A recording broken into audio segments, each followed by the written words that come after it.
He never planned to fall for her. She was just supposed to play a part, a fake girlfriend for one night, at his ex's engagement party. But the way she walked into that ballroom, wearing confidence like a crown, she didn't just fit the role, she became the story everyone remembered. And by the end of that night, the millionaire who thought he'd moved on realized, some love stories start when you stop pretending. Ryan Knight, a self-made millionaire in his early 30s, had built everything from scratch, his company, his fortune, and his public image. What he couldn't rebuild, though, was the heart his ex-fiancée shattered 2 years ago. Emily had left him for someone, simpler, someone who could give her the attention she said money had stolen from him. Now, she was engaged to that same man. The invitation to her engagement party sat on Ryan's desk like a cruel joke. His pride wouldn't let him ignore it. The world saw him as powerful and untouchable. So when his assistant suggested hiring someone to pose as his partner for the night, just to show Emily he'd moved on, he agreed without hesitation. It was business, he told himself. Nothing personal. That's how he met Claire Rivers. She wasn't what he expected. Not the kind of woman who blended into expensive crowds. She was a struggling artist, bold yet unpolished, with paint on her fingers and dreams too big for her small apartment. When Ryan explained the job, she laughed softly. "So you're hiring me to pretend to love you?" she asked, her voice teasing but her eyes searching his. "Not love," Ryan corrected. "Just look like you could." Her smile lingered. "Careful, Mr. Knight, I'm good at pretending." The night of the engagement arrived with soft jazz and crystal chandeliers.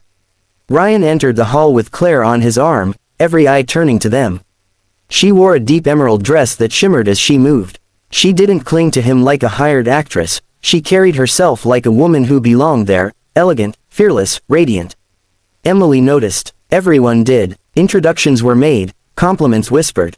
Claire played her part perfectly, leaning into Ryan, laughing at his dry humor, her hand brushing his arm in ways that felt far too real. When Emily approached with her fiancé, Claire didn't shrink back. She looked the woman straight in the eye and said warmly, "You're lucky to have known him. He's different than people realize." It wasn't rehearsed, but it struck something deep in Ryan. For the first time that night, he wasn't pretending.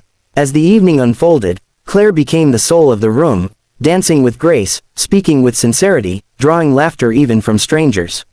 She wasn't rich, but she carried something more magnetic, authenticity. Ryan watched her, forgetting the plan entirely. When she caught him staring, she smiled softly and said, "You don't have to win, you know. Sometimes, you just have to let go."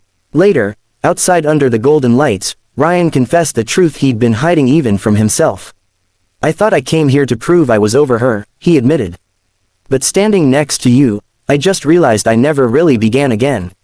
Claire's eyes softened. "Maybe that's your cue to start." Weeks passed, but that night refused to fade. Ryan couldn't stop thinking about the woman who made him feel seen without any act to play. He invited her to lunch, then dinner, under the excuse of business talks. But Claire was never one for illusions.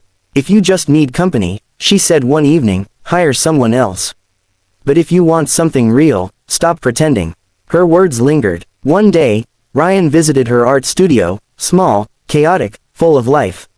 On one canvas, she'd painted a ballroom scene, lights, laughter, and two figures standing close. Their faces almost touching. "You painted this from memory?" he asked quietly. She smiled faintly. "No, from feeling." He took a step closer. "Then maybe, I should stop hiring my feelings, and start living them." They kissed. Not like two actors finishing a scene, but like two souls finally stepping into their truth. Months later, at another celebration, this time his charity gala, Ryan introduced Claire not as his partner for hire, but as the woman who taught him what love really looks like when the masks fall away. When Emily approached to congratulate him, there was no bitterness left in Ryan's heart. Just peace. Claire leaned close and whispered, "You don't regret that party, do you?"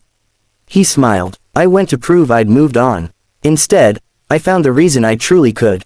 And as the night glowed around them, it was clear, the woman hired to fake love had become the only one who could make it real.